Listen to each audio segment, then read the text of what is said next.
Assalamualaikum warahmatullahi wabarakatuh.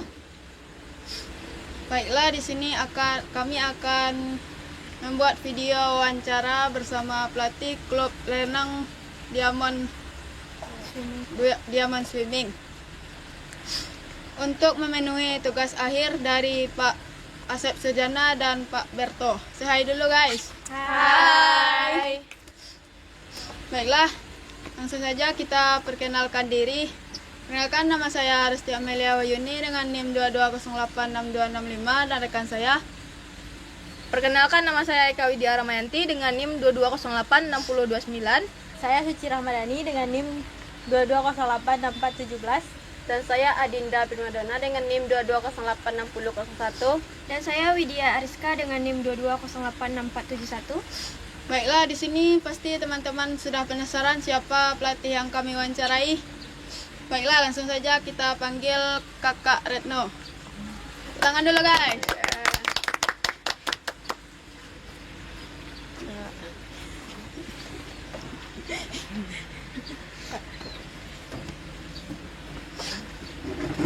Baiklah Kak, di sini kami akan wawancara Kakak. Terlebih dahulu kami kan belum tahu, penonton semua kan belum tahu nama Kakak, asal di mana, pernah kuliah di mana, umur berapa gitu Kak. Assalamualaikum warahmatullahi wabarakatuh. Perkenalkan, nama saya Eno Dharma Putri, tinggal di Padang, tamatan UNP BP 14, jurusan PO. Sama ya Kak, tangan dulu guys, kita sama. Baiklah, langsung saja ke pertanyaannya Kak. Pertanyaan yang akan dibacakan oleh rekan saya. Baik Kak, kami sini akan bertanya kepada Kakak. Kalau boleh tahu Kak, sejak kapan berdirinya klub renang ini Kak? Berdiri klub DSC ini semenjak 1 Januari 2019. Sudah lama ya Kak. Ya, Sudah 7 tahun ya. 7 tahun. Belum lagi 5 tahun. 5 tahun. Kelebihan. Nah, selanjutnya Kak, apa sih Kak visi misi dari klub renang ini Kak?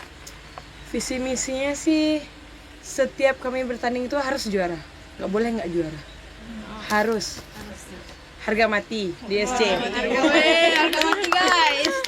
Kalau nggak juara nggak usah berangkat, Intinya harus juara. harus juara.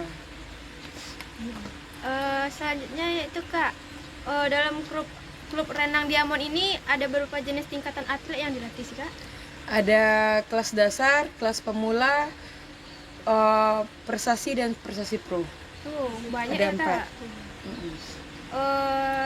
Selanjutnya itu Kak, di dalam setiap tingkatan ada berapa banyak sih Kak jumlah atlet yang Kakak latih itu? Keseluruhan Ya, kemungkinan 70 anak ada atau 80. banyak juga ya Kak.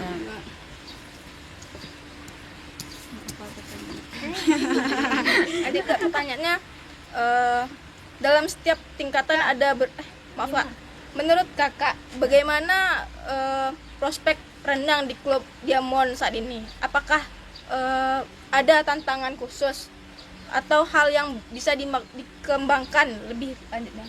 Tantangan khusus tuh mungkin setiap anak atau orang tua, tuntutan yang ke kami itu harus ada target apa yang sih harus kita dapat untuk pertandingan selanjutnya. Kira-kira ada nggak si anak dapat medali atau masuk nggak dia di peringkat 10 besar atau 20 besar untuk anak-anak yang baru masuk ke klub.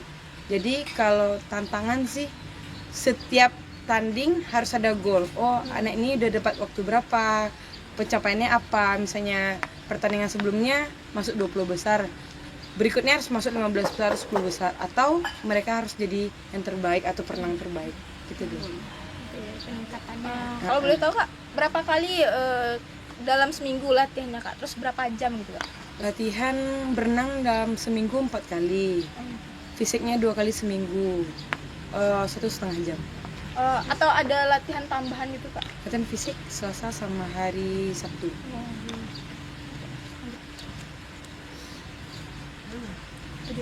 Selanjutnya itu Kak, bagaimana sih Kak Kakak menangani murid yang takut air atau trauma dalam belajar renang Kak? Kalau menangani anak yang trauma atau takut dalam air itu kita harus selalu mencoba. Misalnya dibilang takut miss, ya kita coba bawa dia ke kolam dalam, misalnya ini dia takut di sini, kita bawa tempat yang lebih dalam. Contohnya kalian pergi ke pinggir, kalian juga menyelam berdua sama dia. Kalau misalnya kalian melepaskan dia sendiri, dia nggak akan safety kan diri dia kan. Jadi kan, yuk ikuti Miss atau ikuti Ibu menyelam bersama. Kalau kalian biarkan sendiri, nggak akan bisa. Kalau misalnya dia tenggelam, jangan langsung kalian kejar. Tetap coba atur nafas kamu atau injak kaki ke lantai sampai dasar. Kayak gitu aja sih. Oke, berarti lebih kebanyakan ditemani dulu ya. Ditemani dulu. Kalau misalnya kita nggak mau Miss, misalnya takut dan sebagainya, kita pun juga sebagai pelatih mundur, anak tuh nggak akan capai targetnya. Kayak saya harus bisa kayak kasih motivasi kayak hari ini kamu latihan ada apa dapatnya, besoknya harus ada apa, harus ada target perharinya. Rasanya itu Kak, pendekatan apa yang Kakak gunakan waktu melatih? Paling bonding, kayak cerita-cerita, misalnya hari ini kegiatannya apa, misalnya capek nggak sekolah, udah makan siang atau belum, kayak gitu aja sih, kayak bonding aja. Kalau untuk prestasinya Kak itu kayak pertandingannya udah sejauh mana gitu Kak? Kami anak-anak udah pernah ikut IOAC di Jakarta, nasional udah kayak O2SN SD SMP sudah Banyak. sudah. Alhamdulillah. Iya Kak. Apakah klub memberikan target bagi anak-anak dalam setiap latihannya itu? Ya benar. Ada. Contohnya kayak target waktu, misalnya dalam satu hari kalian harus latihan 5.000 atau dalam setiap set misalnya harus jalan per 2 menit. Kalau nggak sampai 2 menit kalian gagal. Hari berikutnya harus diulangi set yang sama sampai setnya tuh gol. Kalau nggak gol diulang terus sampai gol. Oke. Momen apa Kak yang paling membuat Kakak kayak kagum juga sama atlet-atlet Kakak? Mungkin pas pertandingan Golden Break kemarin kami dapat itu klub terbaik nomor 2 sesumbar.